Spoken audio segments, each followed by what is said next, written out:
From Emil Mohammed, he wants to know, do you have an opinion or have you heard about racism in football in Trinidad and Tobago, where the roles may be reversed, where white and Indian players may be marginalized?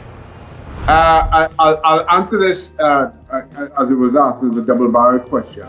I have heard about it, but I don't have an opinion on it because I simply haven't spent enough time in Trinidad and Tobago over recent years. In my early years growing up, I guess I was ignorant to the issue and wasn't able to appreciate some of the intricacies around racism and in particular how maybe it affects white and players of East Indian origin in Trinidad and Tobago. So wasn't able to appreciate it. I'm not trying to use that as an excuse. I'm simply stating I was too young and far too ignorant to fully appreciate it. And then in my adult years, when I was able to recognize it for myself because of my own experiences in the US and in England, I just didn't spend enough time in Trinidad and Tobago at every level of our football. When I did come home, it was with the senior team. And I just assumed that those players were the best players that Trinidad and Tobago had to offer. I took that for granted. So though, I may have heard accusations and read of different accusations in the press, it's not of a first-hand knowledge or experience. So I prefer not to express an opinion on those because all I'll be doing is repeating somebody else's opinion, which I try not to do. Of course, and that is a very responsible way to answer a question like that because a lot of people don't know, the foundation Show Racism, the Red Card, you're actually the founder of... Correct. I'm the founding patron and continue to serve as honorary president. So Shaka is probably one of the best people to ask, questions along those lines, and you all could check that out. We'll put a link in the description below as well. I discovered that organization years ago before I got into media and so on, not knowing that Shaka Hislop was one of the founders. I just loved the concept, not knowing that a fellow Trinidadian, was one of the classic founders, until I started to dig a little bit more and realized Shaka was one of those guys. A wonderful organization, and also it's a good testament to you as a person for having an organization such as that. Thank you very much.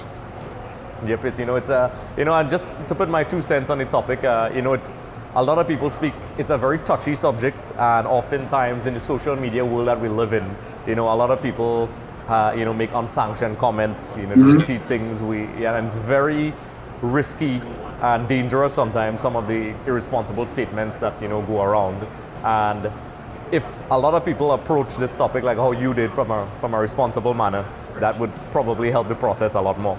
Listen, I think it's a topic that we need to have discussions around. I don't think anything can or ever will be solved on social media. I also think that we've got into an era when we discuss sensitive topics, it's one thing or the next. And people don't spend enough time just trying to listen to what the other side is trying to say, the points they're trying to make, and in particular, speak and empathize with those who are affected by issues such as racism.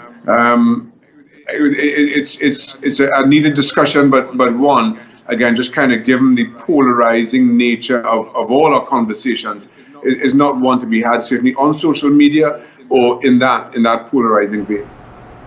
Yep, and even by us having this discussion, it inadvertently brings about change because now the topic is now there, and people who probably would have been afraid to speak will now have an avenue to reach out to, and this is one of the wonderful things about doing things the right way.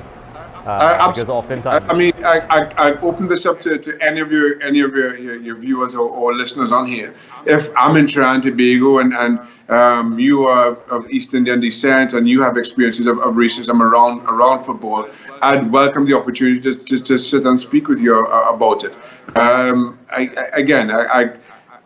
am ignorant of the issue, and that ignorance is my own fault. So I welcome the opportunity to have those discussions, meaningful discussions.